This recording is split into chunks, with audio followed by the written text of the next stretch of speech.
U.S. is the single driving force behind the genocide of Palestinian civilians right now. They're paying for it, they're arming it. So the notion that nobody's done more to safeguard the suffering of Palestinian civilians is part of the fiction. Everything the U.S. says about the universality of human rights is nothing but a mirage. It's all rooted in double standards and hypocrisy. Human rights are not for everyone. The U.S. has always sought to protect and shield Israel from accountability for its crimes, very much in opposition to the world. The U.S. has consistently undermined Palestinian rights and consistently supported the aggressor. So Genocide Joe's actions I see as an extension of U.S. foreign policy towards Palestine and not as an exception or an aberration. No American president will let Israel go down the tube. Right. Democrat or Republican, it's not an issue.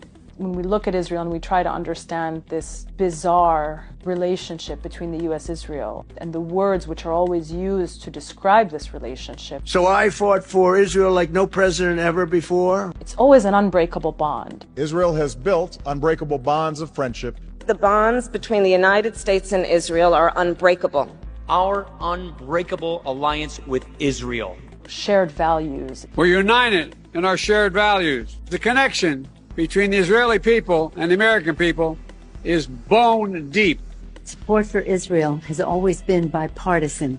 So for many of us, it's in our DNA. That's very strange language to use. I mean, it's a completely separate country that has nothing to do with the United States in theory, but in fact, in practice, Israel is an extension of the American imperial project in the Middle East. I think it's about time we stop, those of us who support, as most of us do, Israel in this body, for apologizing for our support for Israel. There's no apology to be made. None. It is the best $3 billion investment we make. Were there not an Israel, the United States of America would have to invent an Israel to protect her interest in the region. If this capital crumbled to the ground, the one thing that would remain is our commitment to our aid, and I don't even call it aid, our cooperation with Israel.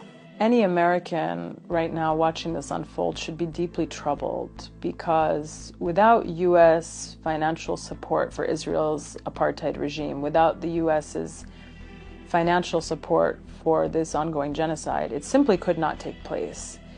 And so as an American, to know that every year you pay taxes and that those taxes do not go to building a better educational system in the United States. They don't go to improving our healthcare infrastructure or providing more Americans with access to affordable healthcare. They don't go to ending student debt. They don't go to curing the problem of homelessness. They don't go to making sure that all of America's children are fed. They don't go to dealing with any of the domestic issues that we are facing as a people in the United States. Instead, that money is being sent to Israel to make sure that Israelis have subsidized healthcare, that Israelis have access to affordable housing in illegal settlements on stolen Palestinian land. That money is being sent to Israel to prop up its military, which is responsible for carrying out a 56-year-long military occupation. That money is being sent to ensure that Israel can carry out these crimes. And that should be deeply troubling to every single American, even Americans who, let's say, look, I don't care about politics, it's all so far away, it doesn't affect me. I understand not everyone has to be interested in international politics, and there's so many conflicts happening all around the world. How could you possibly keep up with all of them?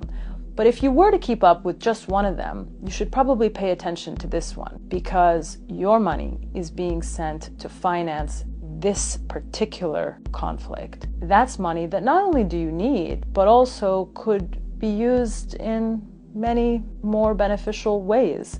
So we should all have a problem with the way that U.S. taxpayer money is being used to continue to deny millions of Palestinians their human rights, and do everything in our power to stop this. It's so essential in this moment to center Palestinian voices. We are credible narrators of our own lived experience, and unfortunately the corporate media does not allow us to present our lived experiences to the world and to contextualize our realities. That's why it's so important to support alternative media that does give Palestinians a platform, amplifies their voice, and allows them to tell their stories. Join the future of journalism. Join Double Down News on Patreon.